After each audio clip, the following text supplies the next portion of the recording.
Kung Fu Pod. Kung Fu means hard work, and that's exactly what this podcast is about. How you can apply Kung Fu, or hard work, to your everyday life. Today we are joined by Hiep Dang of Portland, Oregon, formerly Orlando, so you know, it's really from Orlando originally. So he is actually one of my students who started Kung Fu in 1992? 92, yep. 1992, time flies. And he's been, when he moved to Portland, what, 10 years ago? 10 years ago. Yeah, he moved to Portland 10 years ago, and then he resumed his Kung Fu training, I would say about 5 years ago? Yeah, 4 or 5 years ago, but on and off in between that time. So, but about 4 or 5 years ago, he kind of made a really important decision, and I'm actually going to let Hiep talk a little bit about that.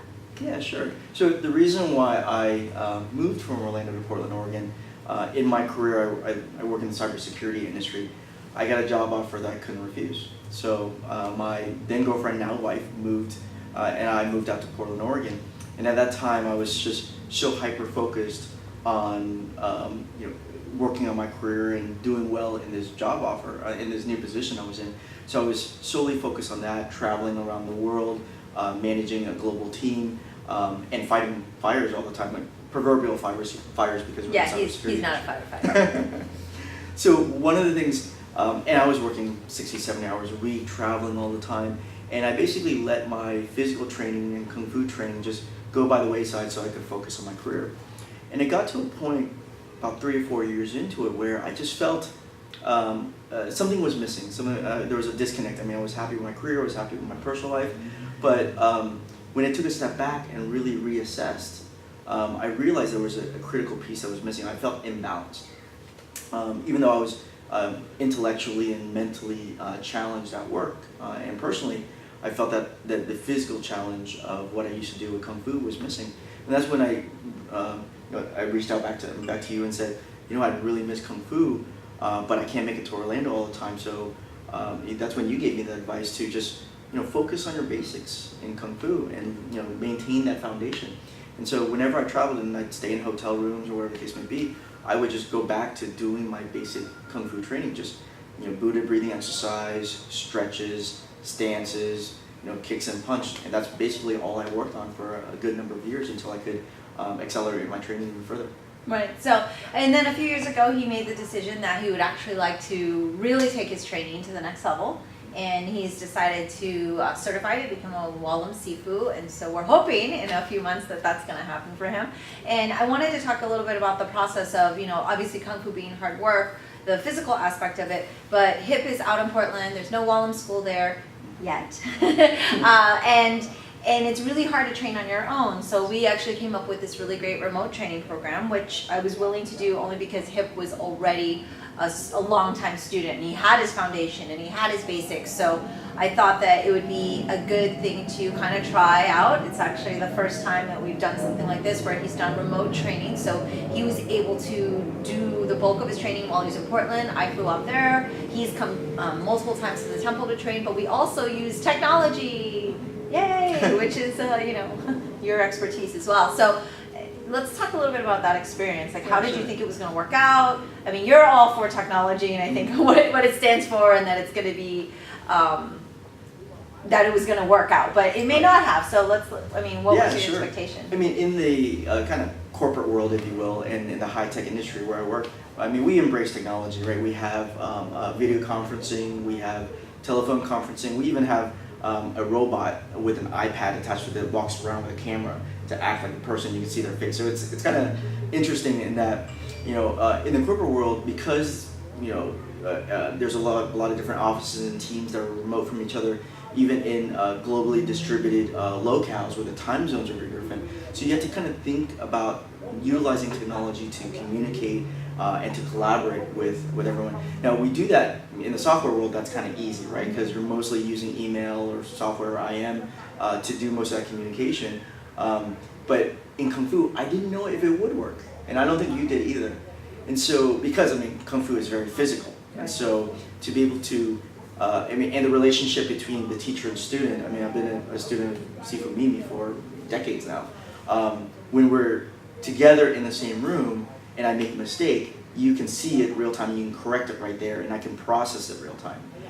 When you do it remotely, there's that disconnect as far as the physical proximity. But I thought it went really well. We used FaceTime on our MacBook Pros. You could see what I was doing, and I set it up so that when I was doing a form, you could see it. Yeah, it was really an interesting kind of concept. The biggest challenge I think there were the angles and some of the things, but that was the importance of using the technology to touch base and refine, and then really making sure we got our physical one-on-one training. So I definitely think that it worked for the purpose that we set it out to be for, which was to take someone who already knew Kung Fu, and already had, several years of experience, and then just keeping in touch and refining and helping you continue your learning. But anything new we did in person. Weaponry was a little bit challenging. I think that's just because he was working out in his home, and his walls probably have a bunch of chip marks all over it from all the swords and all the weapons. But but I actually thought this was a really great success. I'm very excited. Hip's going to take his test in a couple months here, and hopefully the proof will be in the test results. The other thing I think that worked, and I'm going to geek out a little bit here, there's a term called synchronous and asynchronous communication, right? Synchronous is like what we're doing right now. We're talking back and forth. I say something, you say something. Asynchronous is when you send something to someone, and at some point they get it. So the FaceTime chats that we had was good for that synchronous communication, but you also had me record my form, set it on a tripod, record it, and then send it to you, and that way you can review it at your convenience, and you can take notes and send me information back that I could absorb and reincorporate. So it was a combination of us traveling back and forth, the FaceTime, which is synchronous communication, and then recording the videos so that we can you can give me feedback based on that as well. Yeah. I thought that was really helpful. I think also I just wanted to have our viewers understand that thought process, because while you did have me to kind of help teach you and everything, I mean there was a lot of independence. It's very different when you're a Kung Fu student. You have to go to your class and everyone's there, and you have that accountability, and your teacher's going to be like, oh, you missed class for 3 weeks.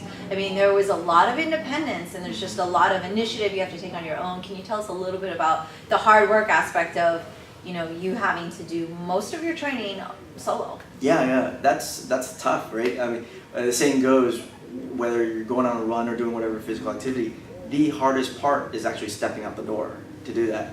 And with me, I mean, my professional career is pretty demanding and high maintenance. Obviously, I have a personal life, and I just had a son as well, which was one of my motivations for getting back into training.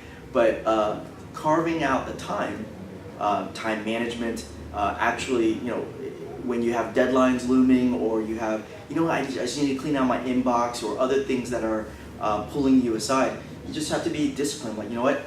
I'm going to take this time during this hour, and I'm going to step into the gym. And when I'm there, it's also hard because you have to motivate yourself. Training by yourself, when you're training in a class, and I'm relatively competitive, right? When I had my Kung Fu brothers and sisters with me, if they're really motivated, they're really passionate and really high energy in what they're doing, I have to step up my game as well. Otherwise, I look bad in class.